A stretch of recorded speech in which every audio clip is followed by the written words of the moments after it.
I got the walk, there's a longboard walk. I know the talk, the longboard talk. I know the talk. And wherever you're watching us from around the world, thanks for joining us on Oz Longboarding for episode 8, and it's going to be a great one. Today we speak to one of my favourite surfers in the world, and we find out all about the world of drop knee turns and 10-foot supping and all sorts of exciting stuff. Ray Gleave joins us tonight. But first, we'll take a lap around the country and see what's going on with our various panellists. We'll start this week in Sydney with Matty Chinoski. How's your week been, Matt? Yeah, great week. Weeksy, a little bit sick right now, but we've had another awesome week of longboard waves and shortboard waves. We had good winds. Banks are still prime everywhere, and there's a fantastic East Coast low forming way down off the Tasman. So hopefully this time next week, I'm smile from ear to ear, and yeah, stoked.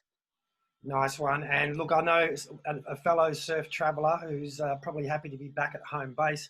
He's made it in one piece. Nath Riverland, how are you, mate, down in Victoria? Good, Weeksy. Thanks for having me on again. Yeah, it's kind of good to be home, but I wish I was up in the warmer temperatures in New South Wales. But yeah, good to be home. The waves have been okay the last sort of week or so. We had a pretty crappy weekend, but it's looking okay coming this weekend, and during the week it's been so-so, but yeah, hopefully we'll get some waves this weekend. No worries. And unfortunately, work closed down again. I know so many people are keen to go to that Tullamarine wave pool, so hopefully that's okay to roll again. Her house looks a bit more like a wave pool most days than others, but Kiramona, hopefully you haven't been getting perfect waves this week. Unfortunately, not that perfect. We did have Sunday was a random, it's been pretty flat, and then randomly that arvo, the period and swell picked up briefly, and then it dropped right back down. So we had a couple of hours of some good waves, and now pretty small again and windy. Oh, good. For a couple of weeks there, you're just making me so jealous, getting good waves all the time. Now, not be able to join us just yet, but hopefully he'll be along shortly, Jack Entwistle in Byron Bay. But on the Gold Coast with our special guest sitting right next to him in the living room, Mr. Sean McEwen. How are you, mate? Yeah, good. Yeah, and it's great to have Ray here with me. This week on the Goldie, pretty much like what Kira said, the conditions have been pretty average. You know, sort of it's hard to get excited in the mornings, but hey, we take what we have. What we can do is tell you that the Kira Longwood Classic, that'll be back on again. We've just launched that, and that's going to be the 29th of August. It's a fun day for surfers that just want to go and surf Kira, but we're not looking for world champions or anything, just people that want to have fun. Awesome. I was lucky enough to be there for the first one last year, and it was awesome. Probably the best trophy we've ever got, the guy having the most fun trophy. And that's going to be the major trophy again this year. Yeah, nice one, mate. We'll talk more about that later on, because right next to you is one of the inspirational surfers. In fact, that interesting little tie-in, that trophy that you gave me, which I was very, very grateful for, surfer having the most fun at the Kira Classic, we've decided to name the Mark McNamara Memorial Trophy for the surfer having the most fun at Kira. And Mark McNamara had one of the best drop knees in the business. And our guest tonight was the man that Mark McNamara said gave him his drop knee turn. So tell us about the guy sitting next to you, Sean. How about you introduce Mr. Ray Gleave? Right. Hey, the King of Kingscliff, the Godfather, whatever you want to call him, Ray Gleave. Hey, guys. Hey, How are you, everybody. mate? How are you? Yeah. For those of you who don't know, Ray Gleave is, well, if you don't know Ray's name, you probably haven't been involved in longboarding for very long, and you haven't opened a longboarding magazine over the last 4 or 5 decades. But Ray's one of the legends of our sport. And, mate, everyone knows about what you can do on the longboards and the sups and things these days. But how about take us all the way back to when you first started surfing, mate? Because you weren't a beach kid that just fell into it like some of the grommets around the place. No, I was a farm boy, mate. I was a dairy farmer, up at 4 o'clock every morning, sort of milking cows. And, you know, at the age of sort of, oh, God, going back to 5 or 6, you know, the old man used to kick us out of bed at 4 o'clock, make us a cup of hot chocolate. Well, back then it was cocoa or something, I think. Yeah, and sort of any cows that didn't come in for milking, we had to go and get them. And wintertime, we had no shoes. So it was sort of like when you found the cows, you kicked them in the guts and made them get up and stand where they were laying, you know, because it was nice and warm to warm your feet up. So, yeah. And if they done it crap, you'd stand in it to keep your feet warm, mate. So yeah. And so, if that's where you were spending your time, how did you end up by the beach? Because Well, my old man sold the farm, and we ended up moving to Kingscliff when I was 14. So, and I said, I've moved to the beach. I better learn to surf. So I went and bought this little single fin board and learnt to surf. Yeah, that was about it. And took me 3 months to come down to where the big guys were in front of the surf club. You know, I wasn't allowed down there until I could actually catch a wave. You know, they'd put shit on me all the time. Don't get offended, Ray, but when you said you picked up a little single fin board, that most likely would have been the only option of fin configurations, right? Yeah, it was actually. It was sort of when the shorter boards were sort of just coming in. So yeah, and you know what? And to this day now, I'm still only riding single fin. So maybe that was you pick a little single fin up and you're riding one fin. Oh, okay, that's interesting. That's So all I need is one fin. have you only ever ridden single fins? Is that right? Yep, all the time. Oh, there you go. All right. Yeah, I actually tried. I tried thrusters, but when I started riding sups, I was riding quads. Couldn't ride thrusters. So yeah. And when did you transition to longboards, Ray? What's that? Sorry. When did you transition to the longboard from the little single fin shortboard? Well, I went for a weekend up at Coolum. Sort of, how old was I? Probably 21, I think it was. You know, I started learning on that shortboard I bought, but I ended up going to a Joe Larkin 7/8 single fin, which my neighbour gave me, and I started riding that. And then when I thought, I went for a holiday up at Coolum, and in the surf shop up there, they had an old Pacific Star Dunlop with the D fin and that, and I bought it for $60. And I ended up bringing that back to Kingscliff, and I used to ride Coogin Reef with it with no leggy on, and you know, so I had a lot of swims. Yeah. That was back when I was about 20, so that was probably 10 years ago. Since it's all over the news now, mate, and it's such a topic of conversation, where do you stand on the leg ropes these days now that the surf spots aren't quite so empty? You know what? It's funny you should say that. I was down at Scott Said not long ago, a couple of weeks ago, and some cranky old bloke, I shouldn't say older, I think I was older than him. But anyhow, this guy looked older than me. He said, you know, where's your leg rope? I said, I haven't got one. He goes, why don't you get one? I said, I can't afford one. So, yeah, so I stand by that. I'm not rich, so I can't afford a leg rope. I don't wear one. Yeah. No, I can understand. I can understand why people get upset when people lose their boards, but, you know, I can sort of control my board a little bit. So, you know, yeah. I said exactly the same thing last week, Bray. When you're at those crowded point breaks, you know, a lot of people should be wearing those leg ropes, especially on longboards, but it sort of feels like after X amount of years of surfing and being comfortable with your equipment that you deserve the right to make your, your decision. Yeah. Almost like when you're on your P plates. I know now with the cars, you can't drink. You can't drink. Yeah. Well, I was going to mention the high powered vehicles. You can only drive like a 6-cylinder, you know, or you can't drive the turbos and things like that. But a lot of the kids that grew up with cars saw it as a bit of a slap in the face. Like, hey, you're telling us, you know, that we grew up, you know, driving go-karts and things like that, motorbikes, and can't control the pedal. They probably can't, but, you know, they felt like they deserve the opportunity to have a choice. And hopefully it never becomes forced for us to wear a leg rope. That's for sure.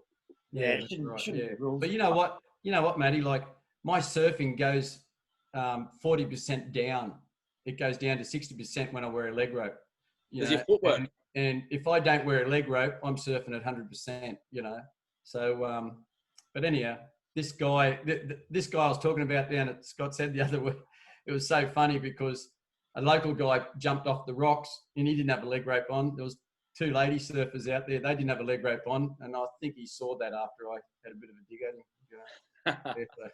Yeah. Well, I'm just thinking if your surfing drops to 60% without a leg, when you're wearing a leg rope, I'd love to have come up against you in a contest wearing a leg rope. Yeah, well, yeah, I know. Yeah, I hate them. Yeah, I think people who wear leg ropes get used to them. You know, I'd probably get used to it, I guess. But you know, Swimming's good for you anyhow. I very rarely let Exercise. go of my board, but I'd have a hard time explaining to any of my mates, or the kids out surfing, it's trying to explain to their parents if I let go of my board and hit them on the head. Yeah, I know. Yeah, I know. WA beach breaks being a little bit different to the point breaks you guys are on. But speaking of point breaks, he's joined us while no one was looking. I don't know if you can tell, but a little bit of history between you two guys. Welcome to the panel, Jack Entwistle. And have you been getting any waves, Jack? I've been getting any waves, yeah, mate. It's been pretty fun. It's yeah, Gleave, good to see you, mate. Yeah, go bud, Choice. How are you, buddy? Good. You don't know much about longboarding, do you? No, not a lot. I know nothing. Hey, that's why I'm at Sean's place. I haven't got a computer. Knowledge is terrible for me. For those of you who are start learning it, I think. Gleavy's at least 10 years older than me, but he looks younger. But So I'm 40 now, am I? Oh, okay. But you used to compete with Jack's dad back in the day, is that right? Yeah, years ago. Yep. Yeah, he was and the things he used to do on surfboards, I'm thinking, how am I going to compete against that guy? He's jumping all around on this board and I'm sort of just gliding along, so it was two totally different styles of surfing, but yeah. No, I loved him. Yeah, he was great. So we got a whole bunch of viewer questions. Nathan, have you got a viewer question there from the Facebook feed that you can ask for Ray? Is there one that grabbed your attention? Nathan, can I just say something first? Yeah. I work in dementia, mate, and some of it rubs off sometimes, so I may not remember a lot of things. Okay. I'll see if I remember it. I'll grab one of them up now. We just have one from Ryan Clark. He was just asking, the drop knee turn is primarily a pivot turn, but can also be used as a high-speed carve. Do you see the value in both maneuvers? So drop knee and both that high-speed carve, which is like something that would be evident in what like Taylor. When you mean the high-speed carve, is that when doing the drop knee while you're carving, or just a I guess normal so. stance? I guess so. I think he's more trying to compare the drop knee cutback versus like just a high-speed normal. No, it's not. Well, I don't always use my drop knee as a pivot. I always use it as a drive. I believe I can get more drive out of my drop knee turn than what I can like a normal squat. Well, I can't do a squat turn, so it doesn't really matter. I can sort of only do the drop knee. That's what I've been doing for so many years, and I can't go back to that other turn when I first started surfing. So you can use it as a pivot, but you can also use the drop knee as a power turn. It all depends on the size of the wave, where you position your back foot. Your back foot doesn't go in exactly the same spot all the time. So if the wave's smaller, you can do, you can bury the tail if you want. And, it all depends on your board, the rails, how fast you can do a drop knee on a log. You don't seem to get as much speed. Where if you've got a hard edge on the tail, you can get some pretty funky turns. So would the short answer be you like to use a drop knee for both? What's that? So would the short answer be you use the drop knee for both? For trim turns, pivot turns, as well as for high-speed carve? Yeah, exactly. Yep. Well, that's yeah. In big waves and small waves. I can ride big waves and still do a drop knee turn, and small waves the same. It's just positioning the back foot and how low you get. Yeah. Ryan Clark, who's asking that question, has won a couple of WA state titles. He's actually got a really nice drop knee cutty, actually. And what's the second part to that question then for Nath? Oh, yeah, he was just asking more who's the best that you think in like the current time. Is there anyone that you think that's kind of nailing the drop knee? I think everybody's, when I first started doing the drop knee, I developed it myself to my style of surfing. I think everybody's got to develop their drop knee. A lot of drop knees I see are not performing as a carve. It's forming as a pivot. Probably for the simple reason they've got a soft edge board, not a hard edge board. So you know what? I don't know.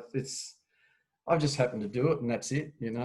It's something I do, and I just I don't think about it. I do it. Coming naturally. Yeah, that's it, more or less. Yeah.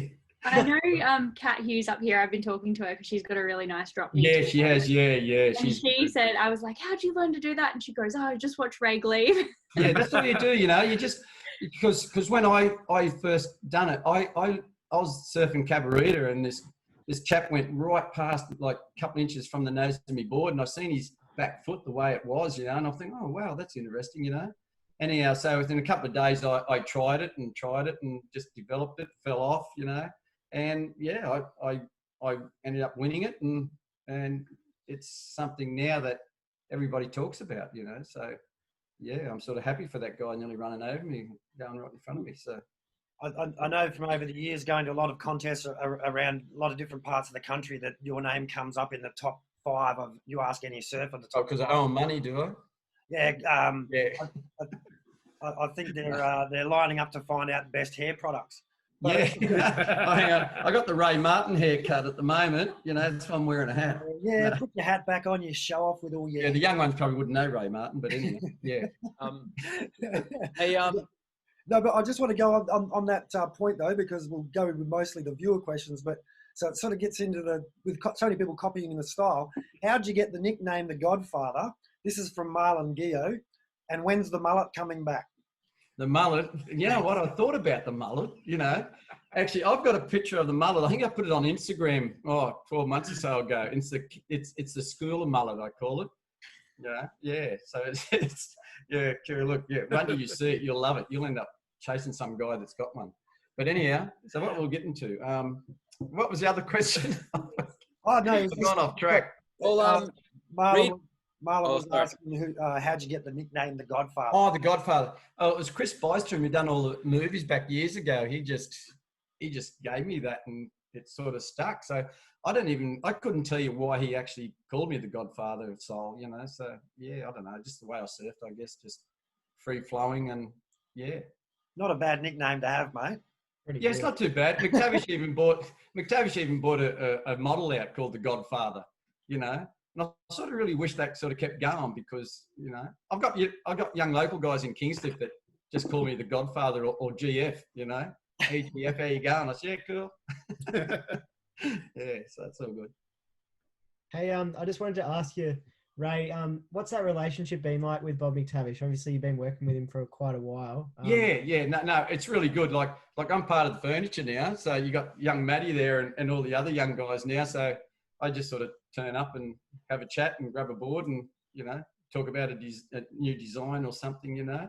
So no, with Bob it was good. Like years ago, we got the banana out of the board and made the boards flatter, and yeah, so and now with Matty there, he's more of the old school style, you know. So, you know, Bob, Bob's son Ben, he shapes nearly all my boards now, and you know, he's a great shaper as well. And yeah, he listens just like Bob and say, yeah, let's try this, you know.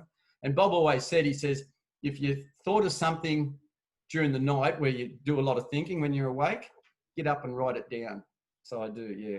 If I always think of something, I get up, write it down, and go, right, let's go and try that. Yeah, and they all get excited down there, because McTavish is always exciting to try something different, you know. They say, let's try this, you know. If it doesn't work, bin it. Scott Johnson, one of our viewers, how has the equipment you ride developed or changed over your time competing and now as a free surfer? And he also asked, do you tweak your boards with the shaper, which you've obviously just answered. So yeah, how has the equipment you ride developed over the time you've been surfing? Oh, it's come forward. I haven't changed mine too much. I'll change a few things and probably go back to the older thing. The board at the moment, if you can probably see in the background here, that's half of what Matt developed and half of what I rode 20 years ago. So it was sort of like, just trying different things all the time. But I think mainly it's just the shape, the nose shapes. You know, they've got the little point on them now, a lot of them, and where years ago they just had the round blunt nose. It's changed now to more traditional, you know, the 60s style boards, you know. So yeah, but I'm still sticking with what I feel comfortable on. You know, not everybody likes that, but I like it. I enjoy surfing it. I don't have to prove anything now. I just go surfing, and as long as I enjoy it. So, Ray, we talk about the equipment, and Scott asked you about your quiver, and the drop knee turn. Reed Johnson actually asks about the where you learnt your drop knee cutback from. You sort of answered that before, but when we look back to the '60s, guys like Phil Edwards, Mike Hinson, Midget Farrelly, there's a common denominator there. A lot of them started doing the drop knee because the fins were defins, and there was you couldn't do a squat turn. You were a bit of a kook or a Barney if you tried to do a squat turn, because you'd literally be squatting. I don't do one. It wouldn't go anywhere. Yeah. So the drop knee, by essence, by turning the shoulders and squatting into the turn on a, like a lunge, that's how you've always done your cutbacks. How does surfing a board like Old Red, which is, for anyone tuning in, Old Red was one of the most successful old males, I guess, ever ridden in competition. Raised one. Well, I don't know if everybody knows this, but there's two Old Reds. The first one was a Barry Bennett, which I broke at one of the malfunctions at Duran Bar. It fell over. You see that? Yeah. Get going, yeah. Anyhow. That was spooky, perfect timing. You were just watching the board fall as you break. Sean, just check to see if it didn't break. But anyhow, and so I malfunction. Oh, come on, someone talk over. Now we got. No one needs to this angle. Keep talking. Keep talking. Keep the camera off. Okay, now.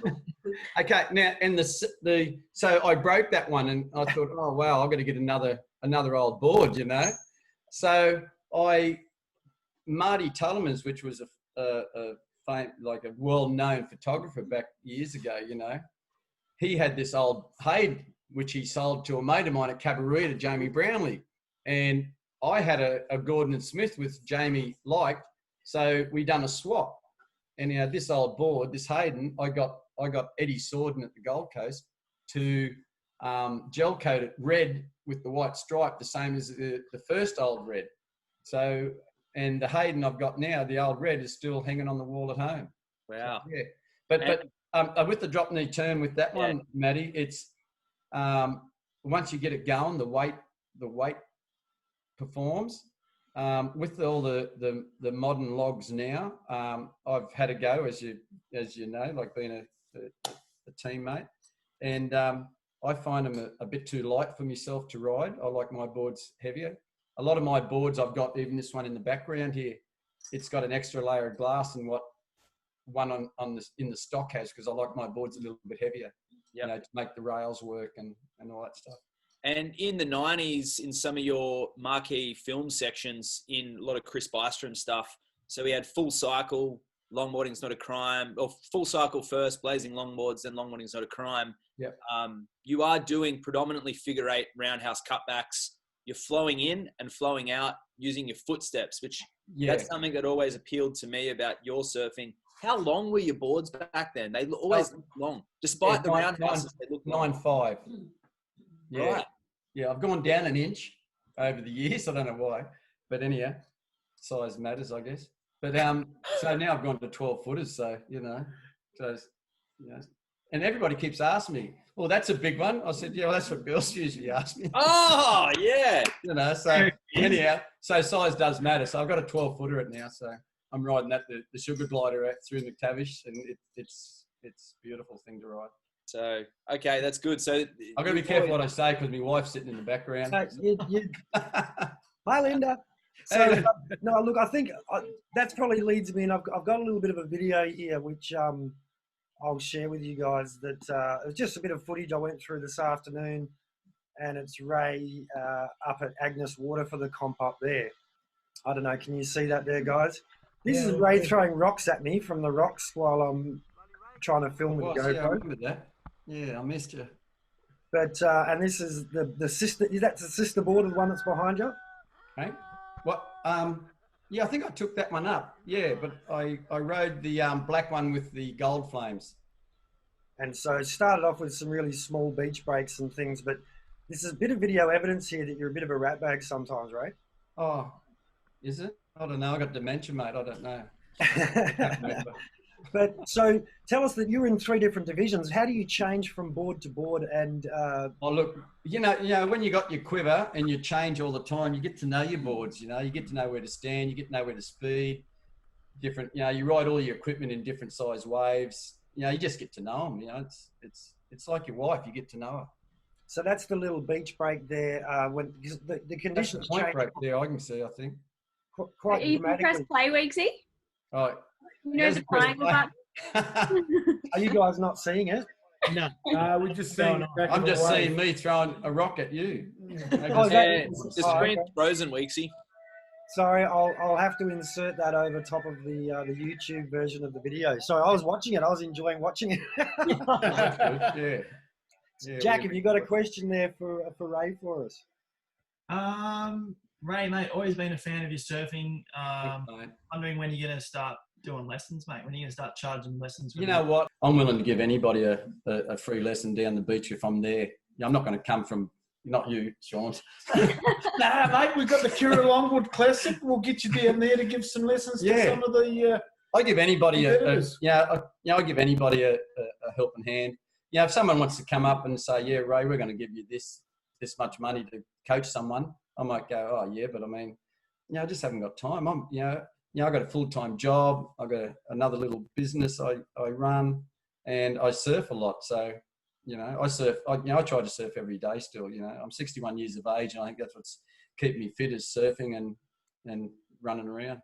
Will you come down to Vico, Ray? I love to come to Vico. Last time I was at Vico, I walked into the airport and there was a 12-foot neon sign of me to hang a tent at Cabarita Point, you know. That was the last time I was there. Yeah, but anyhow. Oh, that's good. Not scared. But I'd love to come down there, mate. I've seen a lot of things on Instagram that Chizzos and them, they put up, yeah. you know, and the points are amazing down there, aren't they? Like, We got some pretty fun waves. Yeah. I reckon, you know, this time of year seems to be good down there, is it? Yeah, it's been. It's too cold for me, mate. I get cold. arthritis in the thumb and everywhere now. Cold, but it's been dementia. pretty good. Yeah. Not to be an epic. I got a quick question for you, Ray. Yeah, go, Curious one. please. Over the years of you competing, you know, what's been your favourite contest or your favourite highlight, you know, competing for you? You know what? I think probably, you know, like I got second in the world in '92, but I think the highlight one was when I turned the age of 40. That at Snapper Rocks, I won a professional event, you know, professional longboard event, and my board was a purple McTavish with yellow flames. And the day I won it was the day I turned 40, and I really think that was probably, you know what, there's other bigger events and bigger things like the world title and that, but for some reason that one always sticks in the back of my mind, you know. So second in the world is definitely nothing to be too ashamed about. That's pretty. No, well, the world title was an amateur one. That was like the Australian team. You know, I was their longboarder, and you know, and yeah, so But, that was good. Sorry to butt in, but you're sort of playing it down a bit. Trent Dickey's asked us to ask you to tell us about the world amateur title you sacrificed to save someone from drowning. Yeah, well, that was memorable. The French got me really drunk that night because I saved the Frenchman.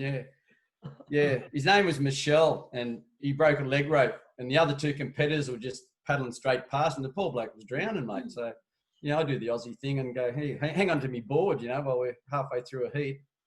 And so I got on my knees and waved to shore because it was really cyclone conditions, you know. It was horrendous. Surf was big, it was cold, and this guy was getting hypothermia. And anyhow, this set came, and I thought, oh man, I'm going to get cleaned up too, you know. So I'm trying. He couldn't speak English. So I'm sort of, you know, saying paddle, and in. So I sort of dumped him and sort of paddled back out through the wave, you know. And with 10 minutes time, the helicopter came over and to like rescue him or whatever. But he was already in shore by then. He must have drifted in somehow. And they had him wrapped up in silver paper, walking him up the beach. And see, we couldn't hear how long I had to go or anything like that, you know. And if I'd done, and I caught another wave after that, and if I'd done one more turn on that wave, I would have won it. But I got beaten by 0.5.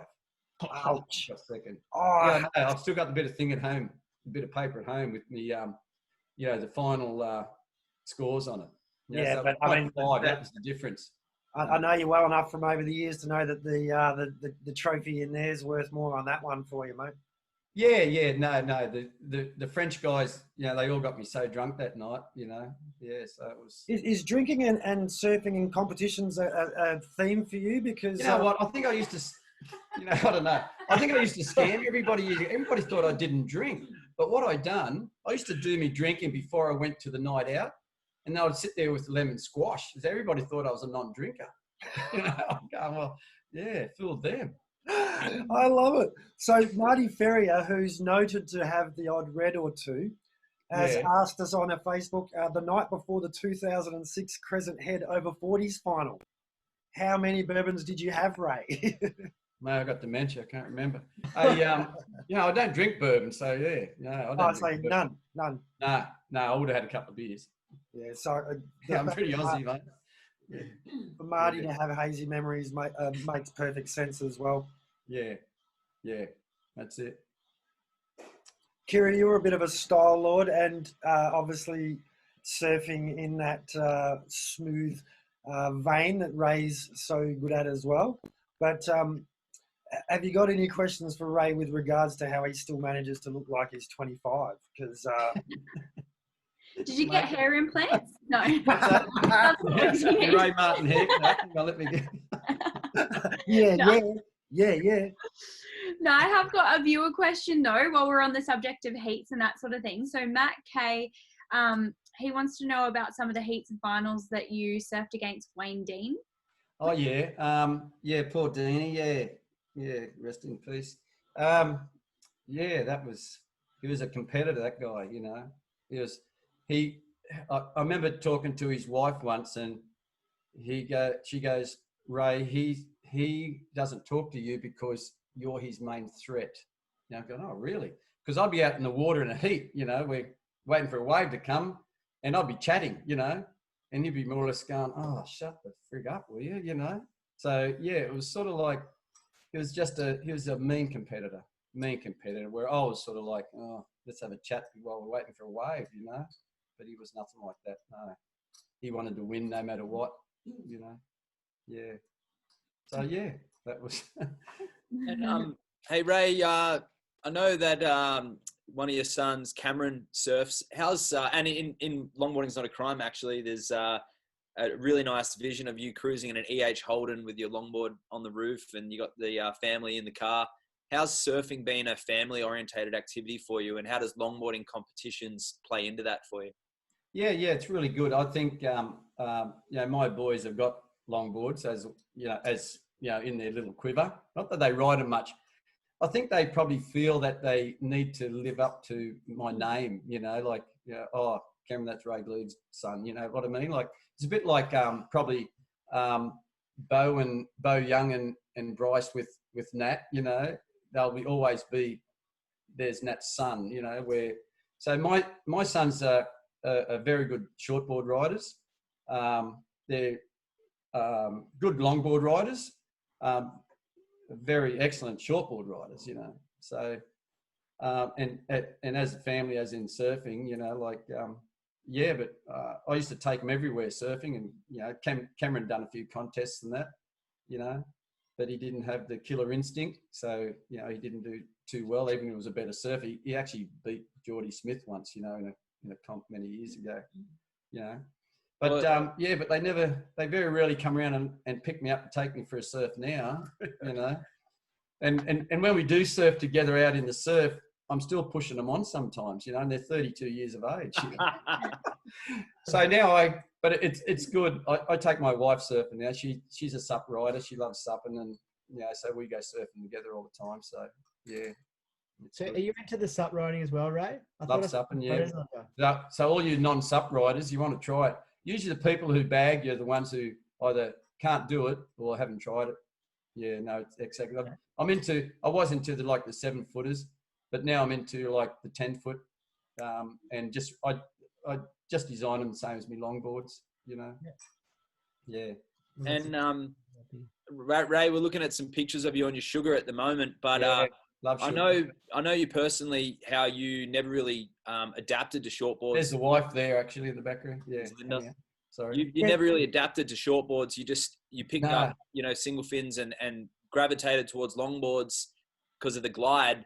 How does the riding the 12 footers correspond to your longboarding? Because You know what? After riding, when Bob first put me into, or the guys at McTavish put me into the trim at Noosa a couple of years ago, they said, "Oh, we're going to make this trim, and you're going to be invited to surf in it." And I said, do you want to explain to everyone what the trim was? The trim was where you take off and you've got to just go as far as you can ride that wave, until you stop. And so I went, oh God, this is going to be boring, Anyhow, so Bob made one. And the day I picked up the Grace, the model they made was the Grace. And I had the 10.6 and I took it out of Greenmount, took off in front of the point. And I could nearly high-five Kira Wall, Yeah. and that was on the first wave. And I went, holy hell, this is not bad. Anyhow, so I've gone to the Sugar Glider, the 11-footer, and because I was riding it so much, it felt so short. So I was thinking, oh man, I got to get something longer now. I got to get 12-footer, So I got the 12-footer, and it's just an amazing thing to ride. Like, I think people who don't ride them don't really how do I say it? People who don't ride the glider for a glider, they don't get the feel of what the wave's doing for you. Yeah. When you're on a progressive longboard or a short board, you're actually doing things on the wave, where on a glider, the wave's doing it for you. You're standing there and you're just sort of giving a little body movement to climb up or drop down, They're not really designed to do cutbacks or anything really, but you can if you get your foot right back in waves big enough. But I love riding them. I love riding the 12-footer in really big waves. So it's all about positioning and feeling for you on the wave, and navigating that big board. It's the challenge of finding those little speed pockets. It is. It's amazing, and you don't really have to move too far on the board to get that different speed. You position the board on the wave to get that different speed, and so the wave's doing it for you. You're just standing there hanging on, going, let's go for a ride. So and it's so graceful, and as I'm getting older, I'm sort of more or less calling it my lazy board, because you've got 2 paddles on a wave and 3 paddles back out the back. So, it's good in crowded waves too. There's plenty of waves. Not that I'm a pig, but I try not to be. Yeah. Yeah. And your latest longboard is somewhat inspired from the length of your Grace. So I know you told me the other day that you've ordered a pretty long standard longboard. Yeah. I'm gonna order a 910. The board the new board I got, the one that you designed to take to the States and I put the arse end of mine on it. It's really refined, and Benny Mac said, it's going to be a bit twitchy, So I said, oh, okay then. So I'm having a little bit of trouble walking, because I like walking slowly. It just gives a little twitch every now and then. So I'm going to go longer to make up that twitch, but I'm going to have it sort of still refined, so its response off the turns. Yeah. So. And most of us on our logs do 4 steps to the nose, as opposed to maybe on a performance board that's a bit shorter and a bit twitchier. They do just a jump to the nose. Do you reckon you'll take like smaller steps to get to the nose, like make it to 6? Yeah, once I get the bit, I'm finding on this 9.5, I've got this Fireball we're calling it. It's a bit half of yours and half of mine. It's half what I used to ride 20 years ago. We put on the arse end of it. But so I'm going to get a 910. So I think that's going to give me that ability to do the smaller steps, and instead of sort of trying to race to the nose so quick, But it's a very good board to ride in like bombies and reef breaks. We flatten the nose rocker in this 9.5, and it's paddles on really easy.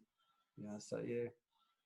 Well, I don't want to hog this conversation. Has anyone got any other questions? I could talk to Ray all We've day. actually got a viewer question, which I thought would be quite good because it's going to test your memory.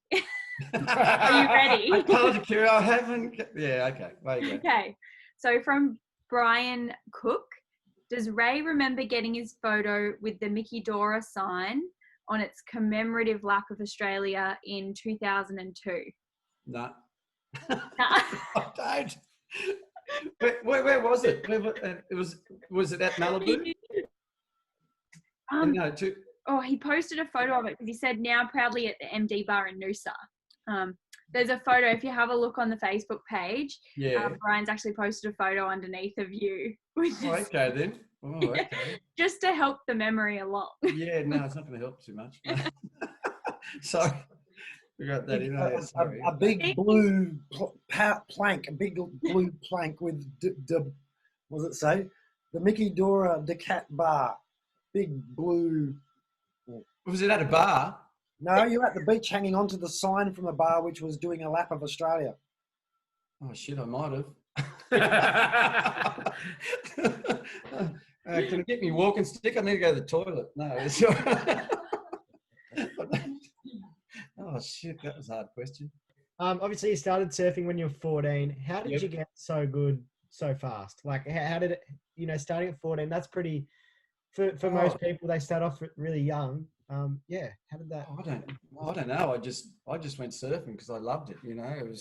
I sort of really loved the flow of the longboard when I got this Pacific Star Dunlop, and even it was heavy and a big D fin, I still enjoyed riding it, and so I started collecting them after that.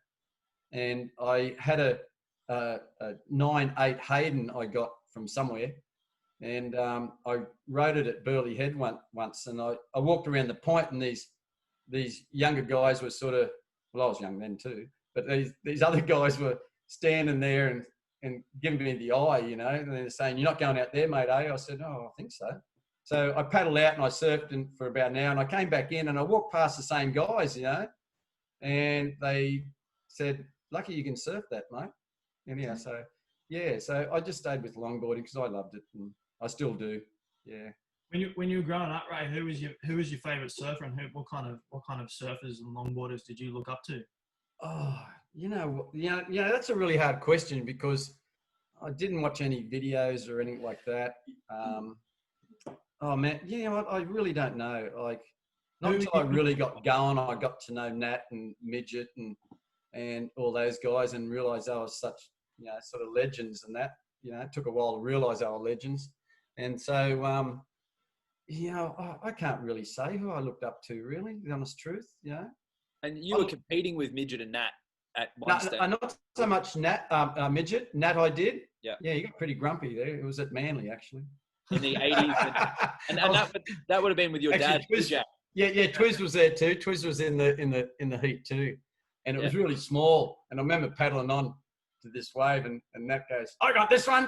I said, "Have you?" I was already standing up. I was still paddling. So yeah, but anyhow. But look, I can't. Yeah, you know who I look up to? I think I look up to anybody that's having a good time in the water. Nice. Especially my wife now. We go surfing together now, and I'm so happy to see her catch a wave. So we mainly go surfing where it suits her, because she rides a little 6'10" and 7 foot sups. So and she doesn't like it real big. Any bigger than 4 foot, she sort of tends to squeal a bit. But other than that, I'd probably look up to my wife surfing, I think. And does she have full drop-in rights as well? I usually call her on, but I call myself, or she calls me the coach, and so she can yell at me when I'm, Ray, I'm not ready yet. I'm not ready. I have some photos and some videos that sort of would seem to suggest that maybe you call yourself onto them when she's already riding them. Yeah, I know. Yeah, Shall I try let's get off that subject. Next question. All right, I've got one for you. Completely off the surfing subject. You've turned up at my place several times on a Harley. Yes, love me bikes, yeah. Okay. So I've had it on good authority that you're perhaps a prospect for the Sons of Anarchy. Is that true? Well, I've got to get tattoos, man. I haven't got any tattoos. I'm going to have to get some stick-on ones. You can get those sleeves you can pull up now, can't you? There's a good tattoo shop in Kingscliff. Surely you could go along there and get I sponsorship. Oh, I don't know. Riding me Harley wearing sand shoes and bloody shorts. I don't know. It doesn't. Yeah, that's the only way I ride it. But yeah. Hey.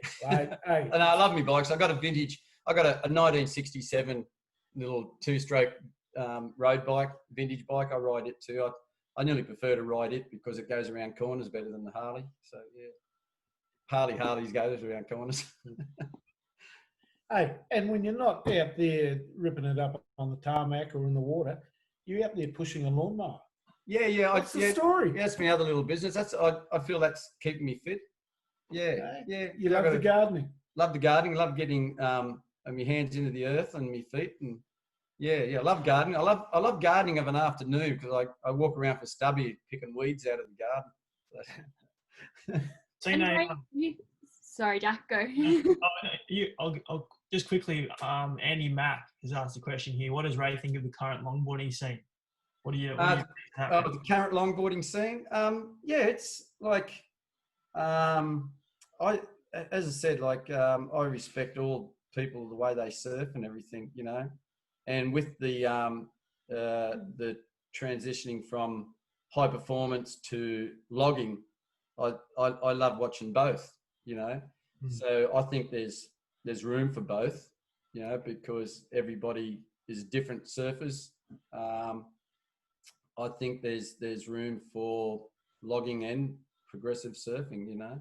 Like all my boards have got hard edges and slight double concaves, you know, but I can still ride them like a log if I wanted, you know. So yeah, sure. But I mean, yeah. Well, as to Andy, yeah, that's it's what you like yourself. I like both. I like any longboarding. So I enjoy watching a whole lot. It's good. Yeah, quiver for all different waves. Yeah, I think so. You can see the high performance. You know, the good guys on high performance boards, they can ride logs, and the guys that ride logs can ride high performance boards. You know, you just got to learn how to slow yourself down or speed yourself up. Yeah. You know? And Will Crow actually asks on the live feed, how do you make both forms of longboarding go together? Which is probably a pretty good question to ask you, because I think you've done, you know, you're still the benchmark for that. Yeah, well, you know what, like, I haven't actually got a modern longboard with soft edges as a log, you know, because I feel I can ride my board I ride, or my boards I ride every day of the week.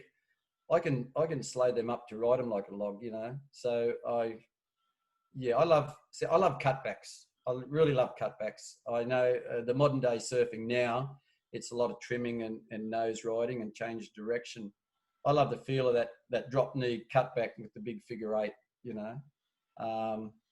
But I've also loved watching all you young guys riding those logs. The balancing is just amazing, you know. I think I wish I could nose ride like that again, you know. But as you get older, you got to learn to stand down a bit, and your reflexes get slower, and that's why I'm going to try to design a board to suit my reflexes, you know. So, yeah. And when you refer to the nose riding, I think I know what you're talking about, because we've had long chats about this. So where I'm sort of in the pocket and kind of in and around that whitewashy area, you prefer to draw at speed off the face, which I absolutely love as well. But yeah, you've always found yourself doing like a more quick 10 and a nice looking 5, and favour going out to the flats and driving it back around to the pocket. Is that right? Yeah. Like, yeah, I love that nose riding. I like getting sort of in the pocket, but with a bit of speed, you know, with, you know, maybe just a cheetah 5 and that, you know. I've never been a real good hang 10 rider, you know. Are you guys seeing this? 5 rider. Are you guys seeing this video just now? Yeah. Here we go. This is Ray, who's saying he's no good at nose riding anymore. This is Ray a couple of weeks ago at the Agnes Water Classic. So is that running properly now? Yeah, we can see that. Yeah.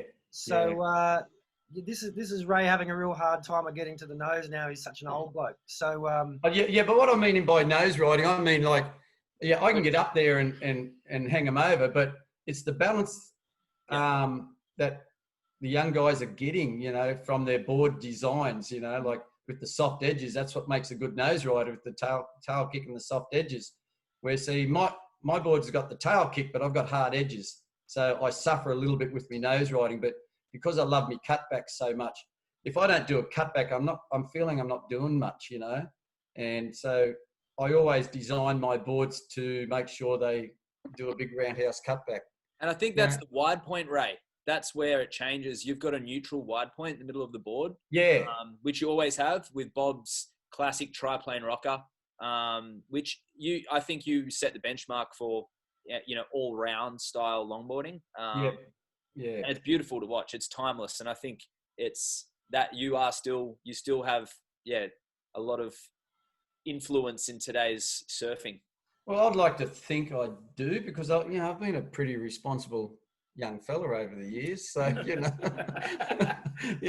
I always, when I go to a contest, when the contest starts in the morning, I'm there. When it finishes, I'm still there, because I love having a chat. I love talking about boards, and it's just something I've sort of grown up with, and just, you be there. If you're sponsored, you got to have your equipment there for people to look at, and that's what I love doing. And I think that's why maybe McTavish has kept me for so long, and I really appreciate everything McTavish does, do for me, because, I'm the age of 61 and a half now, I'm going, wow, like I'm getting old and these guys are still giving me stuff, So I feel that I've got a bit of respect there from other people when they go into the store, and I do hear they say, what's Ray riding, or and so that's a good feeling when you sort of hear that. This surfing we're watching now, Ray, is exactly why you're very good value for money for them, because I look at that and go, wow, if that board could make me surf like that, I'd buy one tomorrow. But you're in 3 different divisions up there. How do you find going from the 10-foot SUP division? Do you find not having that third point of contact, is that coming up as an issue for you when you switch from the SUP to a longboard? No, not at all. I can sort of go from the 9.4 Pinnacle to the 10-foot SUP, and first wave I just feel comfortable.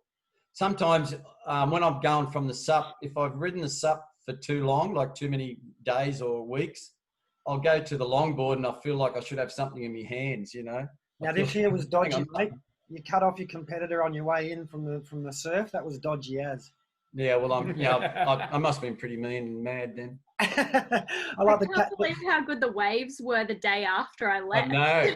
Yeah, I know. That was good. Yeah, I know. You go. And you know what? It was a real shame that, because what happened at Agnes Water was the little creek that came out too soon. It usually comes out further near the point, and and all the sand, when it comes out near the point there, it goes up beside the rocks, which form all the sand beside the point. And if that happened, they would have had waves there. But apparently the council dug it out because there was dead fish, and it was starting to smell. So even here on the beaches, you're getting some massive lengths of ride down along the shories there. So this is not on the point, and But it's pretty horrible, actually. It looks better there than what it actually was. But you know what that is, Jason? That's from a lot of years of groveling. So I'm a good groveler. So learning to surf at a place like Kingscliff obviously means you know what? If you can surf Kingscliff, you can surf anywhere in the world, because it's such a hard place to surf. A lot of people come from Kira or somewhere, and I see Jack smiling because I think he knows what I mean. Because we've had a few malfunctions, and Australian Longboard conference opens there, and the current can get a bit fierce sometimes there. So I learnt in that current, and I'm a good paddler, and you got to learn to, when you can't sit at Kingscliff when the current's on, you got to paddle in to come with the current. So it's a very hard place to surf Kingscliff. Now, from a competition point of view, how much of it is strategy and how much of it's pure luck? Just in these next couple of waves, you'll see you don't even go all the way out the back, and the guys who are sitting out the back are looking at you going, what's he doing on that one? And you manage to get a score out of it. When you're out there surfing, are you thinking, are you timing, or is it the vibe? What's your mindset when you're out there surfing in a heat? Because you always seem to be on the best waves. Well, yeah, not always. I think everybody would say that. They're not always on the best wave. There was like 6 people in the water, which is absolutely ridiculous in a contest, having 6 people. How can judges look at 6 people surfing? especially when they all catch a wave at once. So there was already 5 or 4 guys sitting out there. So I'm thinking, well, I'm not going out sitting there. I'm going to catch these little ones near to. This one here, I think, comes out of nowhere. And this was keep the blood pumping, you know. So this was pouring rain. We could barely see her from the beach, but still managing to drag a score out of it. And that's where we see where that drop knee cutback's so functional to get you right back into the break. Yeah, and you got to have your foot a long way back with the drop knee turn to get it up and around like that. And Ray, talk about the drop knee and I guess your competitive prowess in all your free surfing videos. You use the middle of the board so much as well. You use it as a reference point. Tell us why longboarding is important. And, you know, I've learned so much of you watching the way you navigate the middle of the board. Yeah, you know what, Matty? Like when I went in the first Noosa contest when it started, and I think I won it, as memory. I think I got a memory back. Hang on. Yeah. So, yeah. And you know what? You couldn't get a person under 25 to go in the juniors or anything, you know. It flat out filling a junior. And now you look at longboard contests, they're all young guys, you know, or girls and guys, you know, they're young surfers, you know, and that's what's filling the whole rank of longboarding now, isn't it? Like everybody's, and I think it's the log influence of, you know, like, you know, I call it the hipsters, you know. They are, yeah. It's just the logging that's brought all the younger people and the women, actually. There's so many ladies out there surfing now. And they look so good on a log. Yeah. And I hope you meant that. No, I meant it nicely. Yeah. Hey, they look fantastic on a log, the girls. Yeah. And I think it's good for surfing, you know. It's good for manufacturers, you know. Look how, you know, like you look at McTavish, how they've done so well with the log scene, you know. It's amazing, you know. So, and I think it's all the competitive logging that's doing it, you know. And it brings up a question: where is things going now? You know, how do you think? And Twiz, you know, how do you think? You know, where's it all going to go now? You know, since logging's been here for like 5 years now. So we're gonna, you know, what's the next step? I'm saying Ray Gleave for 2021 world title contender. Thank you, Matty. And everyone has to be on a 12-foot surfboard. That's it, mate. Yeah, that's it. And glide. If you're going to be long, let's be really long. Yeah, that's it. Hey, Gleavey, I've got a question for you from Gary McCormick, who obviously you've met many times. Yeah. Hey, Gary. Now, obviously, you've travelled the circuits together and so forth. Yep. Gary wants to know, what is your favourite wave on the East Coast, Ray? Favourite wave on the East Coast? Small question for you. Well, you know what? I think with no one else on one. The empty one. Except me. You know what? There's so many places. We just done, my wife and myself, we just done a 2-week roadie down as far as Seal Rock, you know, and we had waves absolutely everywhere, you know, and we looked for places where there was no one out, so my wife wouldn't get in fights, you know. She's a wave hog. No. I'm not going to say because she's a supper, but no, I won't say that. She loves sups. I do too. But no, like, you know what? We just had Scott's Head, and the way Scott's Head is at the moment, it's amazing. You know, you got Crescent Head, and you got all the heads, you know. Yeah. They're going to hate you down at Scott's for what you've just You know said. what? You know, yeah, Scott said, you know what? All those little places are getting busy now, so I don't think they're going to hate me because everybody else goes there. I don't go there enough. So, yeah. And Byron Bay, of course. Byron Bay. Get to the pass. Yeah, Surf with Twiz at the pass. Yeah, you'll find me out there. Good on you, mate. Ray, with your sort of, I think you had a little bit of a tough guy kind of image with the flames and the mullet and, you know, the Harley and stuff. Well, I got the Harley still, and I got the flame still. I got to work on the mullet, I think. Yeah. But during that time, if anyone's tuning in is a little bit younger, in fact, the new generation wouldn't have any idea that there was a lot of longboard, shortboard controversy. I feel people like yourself would have been a huge binder in that Northern Rivers region to try and break down that stigma, because you're a cool guy, you know, you can surf really well. You know, did you help, I guess, combine any of that? No, they used to always get mad at me because I'd bring all the longboarders. Say I lived at Cabarita at the time, and they said, "Oh, all these longboarders are out here because of you, Gleave." You know, I'm going, "Hey, mate, I just surf here. I don't tell anybody." You know, so it's sort of like, it's no. But you weren't immune to it. Yeah, you know what, like, and it was always a good feeling back then when I got a hoot from some guy on a shortboard. You know, you'd be on a good wave, and this guy on a shortboard would hoot you. You go, "Oh shit, oh, okay." How good is that? You get a little wave or a head dip. Actually, I've been seeing some signs of head dip avoidance from you as well, Ray. What's your feelings on the head dip, just for the record? It's all right. I done one the other day. You know what? It was always better when I had longer hair, because if you had a head dip, you could really fling it back. You know. Yeah, well, yeah. I remember when I had long hair, and the first time, because I nearly drowned at Cabarita once with long hair. I had like a 5-day growth, you know, a bit like you got. Anyhow, and it was like 7 or 8 foot, and I got dumped, you know, and I got held down. I came up running out of air. When I came up, the hair was across my face and stuck to like Velcro, you know, and I couldn't get any air in my mouth, you know. That happens to me all the time. Yeah. Well, don't grow a beard because you're the same as me, okay? You keep shaving, girl. No. Anyhow, so the next wave got me, eh? And before I could get a breath, so I got held down. So I came in from that session. I jumped in my car and I got my hair cut shorter than what I got it now. From the mullet, it was down nearly to me back of my waist. You know? All because I nearly drowned. So it's all about safety. It's all about safety. Yeah. And you grow some hair, Jason. So you can get that feeling. If you could loan me some, that'd be great. Now, just as a side question, I know you love the van life. You're a pioneer. Love van life, yeah. Van life. Last time I actually saw you in the flesh, we were camping buddies at Agnes Water, and you were saying you might be. You actually complained to the office about you. You made a noise. You kept farting all the time, mate. I could hear it through the walls of your camper.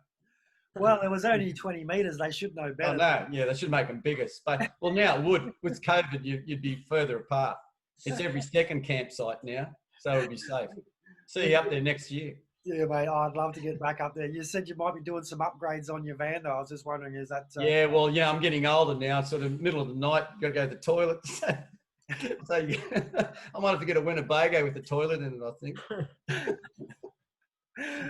Oh, mate. So, look, how do you keep motivated to keep going in competitions when you've won everything? I don't want to go in competitions. I just go in because I was up there at Agnes. You know, I just happened to book the thing and found out it was on, so I went in it. But yeah, no, you know what? I think I'm enjoying my surfing now. I hate calling it free surfing. So why should you call it free surfing? It's just you go and surfing. Yeah, I'm enjoying my surfing now better than what I did back then, because I don't have to try to prove or improve something, you know. Because I used to always go surfing. I said, now I've got to work on this turn. I've got to work on this nose ride, or I've got to work on the trim, the floater, or whatever, you know. Now I just go surf. I fall off. I go, shit. Hop back on. That's great. So really, you're only there for the beer and the t-shirts? Well, no, not the beer, because I was lemon squash. That's right. Sorry. Yeah. Yes. I drank before I went. So, Yeah. I had to buy my own beer. So. I had a bloke at the beach today. I was unloading a longboard off the roof at a place where people don't see very many longboards, and he was all excited because he's got a mid-length. So you stole it? So yeah, no, he's probably thought it was nicked. Oh. But no, so he came up and he's like, oh, what advice have you got for longboarding? I was like, oh mate, you don't want to ask me, but now that I get a chance to ask someone like yourself, if you give one piece of advice to someone who's about to start out longboarding, whether it's for fun or to be a world champion, what would your one piece of advice be if you could only give one? One, feel the glide. Expand on that, mate. I think you can feel the glide more on a longboard than a shortboard. You know, yeah. I've always brought my kids up to respect everybody in the water, respect people who can, you know, especially really good surfers. You know, if there's backpackers out there, you can run over them. But I mean, you know, if you got, you know, some of them surf, like if they're goat boats or you know, like bodyboarders, and just, you know, if they can surf, give them respect, you know, because, you know, being a surfer is a lot of practice. Yeah. I like that. Feel the glide. It's kind of like cryptic and might make Well, a look few at people. what's in think behind you there, Matty? The glide. Look. Yeah, look, look. look. There you go. Actually, I've got. Actually, I could be. I think I've got a photo of that in there with my mullet. Oh, mate, you do. You got a section in there. Yeah. So yeah. I'll get it up. Yeah, good on you. I'm gonna write. Glad I reminded you. That's What's that, going up Nath? on the wall. Feel the glide is going up on my wall. Oh, Feel the glide. You know what? For the people who haven't got a glide, you know what people say to me when they see me out on me 12-footer, they go, "Oh, geez, I must get a long board, big board like that." It's not about getting a longer board. You got to get the board that's designed for gliding. A lot of these people have got 11-footers and 10-footers, but they're normal long boards. They're just like here a we go, gun guys. rocker. Flame on. That's a drop knee, Cuddy. Hey, Make some noise, Yeah. Matt. Make some noise. So yeah, this is a drop knee. Like I'm going to call this a drop knee stab into the section. That board's what 9.5, 9.6. That was 9.5. That board. Yeah. Wow. Look at that. And there's the blunt nose you were talking about before. Yeah, just round nose. That's what I've got on this one in the background of me here now, which is one you designed with the round nose. Yeah. Yeah. I've got a copy of that board downstairs in my kitchen, Ray, that you've seen me ride that at Kingscliff. Yeah. That's a good board. Actually, funnily enough, the head judge of that comp, Keenan, we're getting briefed before the comp, and you were out there free surfing, and the new criteria had sort of just been introduced. People think there's a new criteria now, but it's actually a couple of years old. And he said, if you go out there and surf like that, he pointed to you, you'll do well. And I did. I made a couple of heats and then got knocked on the head by someone doing a floater. But you were the benchmark that day. That board, Kingscliff, I was like, oh my God, I've got I remember the first heat you went out in. Yeah. Yeah. Really excited, It felt like a match made in heaven. The Flames and Kingscliff, and you were nearby. Well, I think all you young guys are going to realise, and Kira there, in years to come, you're going to probably appreciate longboarding even more as you get older, where you hear people talking about what you've done, and all you guys have done really well in surfing. So yous are going to get mentioned in years to come as well. You know what I mean? It's an honour to sit here now, listen to people. You've done this, you've done that. So it's actually an honour hearing everybody, talk about me. Things I do and things I've done. But honestly, I do what I like doing. I do it not to impress anybody. It's like contest surfing. Marty Tullerman's come up to me once and said, "Ray, you got to have 3 fins if you want to win the next contest." I said, "Marty, I don't want 3 fins. I don't want to surf like anybody else. I want to surf like myself. I want to surf for myself. I don't surf for the judges. I go out there, and if I surfed 100% to my ability, I was happy. Even if I came 3rd, 4th, or last, as long as I surfed to my ability, I was happy. So I never surf for anybody else." Yeah. nice. Yeah, I thought it was. That was great, Ray. That was terrific. No, that was. And I think people have got to remember that too. Longboarding's not worth anything. It's a load of crap. How no one gets and backs longboarding. Because all you young guys are surfing like a Kelly Slater on a shortboard. You know what I mean? Like you guys are like Twiz. Twiz, you're doing things like you're going, holy shit. I'm going, wow. That's like watching Kelly Slater on a shortboard. So yeah. You should have been with us last week by the sounds of it. Hey, we had high performance versus logs. Oh, did you? Where was that? That was a good. Right here. Oh, sorry. Yeah. Oh, sorry. Yeah. Oh, so you know what? Because of my non-technology stuff, no computer, and not very good on the modern phone, until Sean rang me last week, I didn't even know this was happening. So this is quite exciting for me. Yeah. Epic. You're a humble man, but I think those who know you know how amazing you are and have been. And hopefully, if we can link a couple of the videos, I'll get my multimedia stuff to work. We can show everyone how amazing you still are, because as we saw, you're still taking out wins in multiple divisions at events. But any final thoughts, anyone, before we get going? Because we've gone an hour and 15. I feel like we could do another hour quite easily. Gee, my beer's getting hot. Mate, we can go another couple of hours easy. I would like to Yeah, thank sorry. Ray for his contribution to longboarding. Or your exactly what you described earlier. You surf like no one else, Ray. You can't even channel people in history that you draw a comparison to. Maybe bits of midget here and there, but you're very unique in your own style. And I thank you for your contribution. And Thanks, you've left a real lasting legacy on myself. I just go surfing, mate. Half the time I don't know what I'm doing.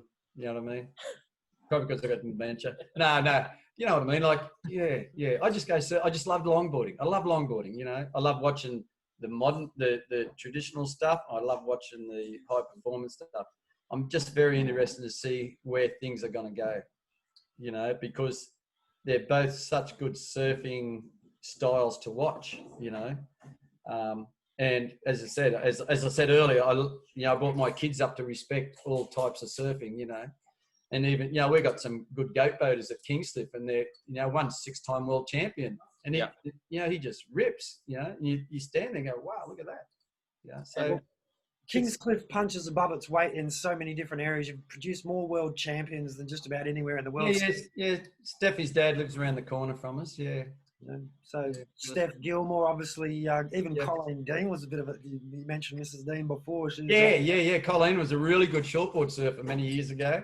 So, really good shortboard surfer. To come from a place that's produced so many champions and to stand there shoulder to shoulder and look them in the eyes like you do, and will do forever and a day. And Phyllis O'Donnell, she's Kingscliff, and she was actually our first world champion half an hour before midget. So Shane.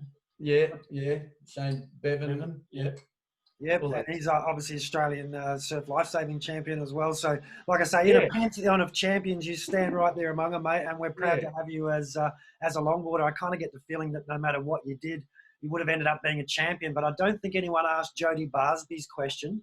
So, apart from the move and the parents moving in, what inspired you to start surfing? And then we'll wrap it up. Well, just moving to the beach. Walking down there the first couple of days we moved in, rode me pushy down and seeing guys on surfboards. I went, I've got to do this, But as a kid on the farm, I used to have a foam board we used to take to the beach every Sunday. And in the creek, we had the swimming hole, and we used to sit it in the water.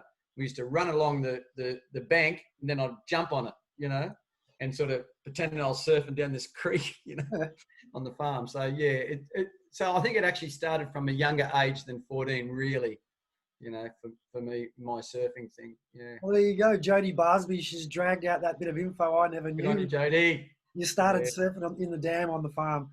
Yep. Mate, I'm proud to have been able to spend some time chatting with you over the years, and I hope to see you around a lot more. Is there an over 70, over 60s Aussie title on the cards, or? See you, Jason. See you, mate. No, mate. No. I'm not going to. No, I'm happy to go and watch. Yeah. I'm happy to go and watch and give advice. And, as you say, if anybody's watching this and if I'm in the water, if they want to know something, just paddle over and just ask me. Like, I'll give anybody good advice about longboarding or even supping, I enjoy me supping now as well. So, yeah. Unreal. Good, guys. Epic. Thanks, Ray, for coming on and sharing your wisdom, mate. Right, please. Yeah, no worries, mate. You're a legend. I'll have to book in for a little drop knee lesson. No worries, mate. You know what? Everybody does the drop. There's a lot of people doing the drop knee. There's a lot not doing it right. That's me. I need some help. There's not doing. Come along too. Hang on then. I better get a book out and start. Yeah. What's the prices? Yeah. No. No. Anytime, Kieran. Make an online video clinic. You can keep cha-ching forever. Yeah. No, it's so cool. Yeah. It's all good. Unreal, mate. Great to see you again. Thank you so much for taking the time. Well, thanks for having me, guys.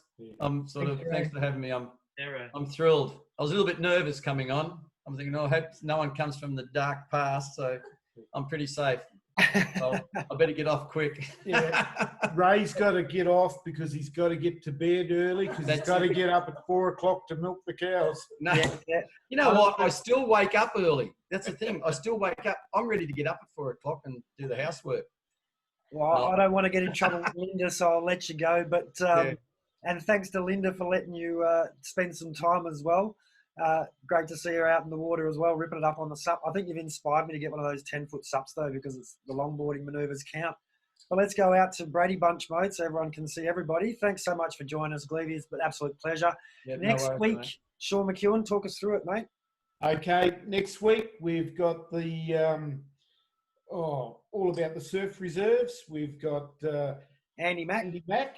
He's going to talk about the Gold Coast Surf Reserve, and we've got Phil Jarrett talking about the Noosa Surf Reserve, and he's going to tell you that some guy called Jason Weeks was not the first guy to catch a wave after it was dedicated.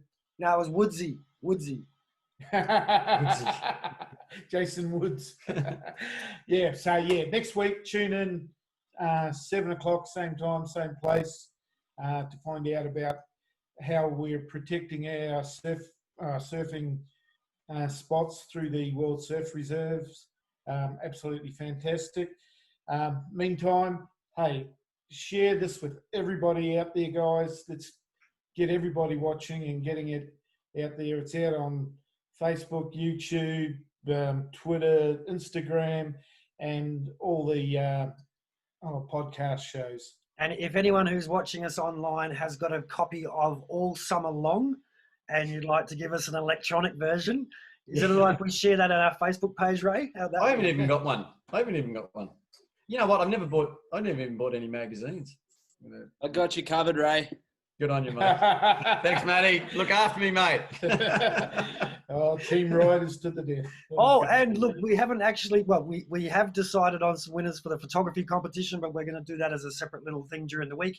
The Surf Witches, who Ray's replaced, they're really keen to come on, and we're really keen to have them on, and we'll see them in a couple of weeks as well. 2 weeks' time, yes. Well, I'm Weeksy on behalf of Nathan, Sean, Kira, Maddie, Jack. I can't really tell where they are because the screen might be totally different. Thanks for joining us wherever you're from. Thanks. Join us in thanking Ray Gleave. Thanks for coming on. Sultan of Style. Always great to see your smiling face, mate. And please start losing some hair at some point so the rest of us don't feel. I'll keep it for you. There it is. Yeah, stop it. See you, buddy. See you, all righty. Wave to your mums. We'll see you next week. Thanks for joining us. I was longboarding. Yeah. Guys. See you, Nathan. See you, Mrs. Riblin.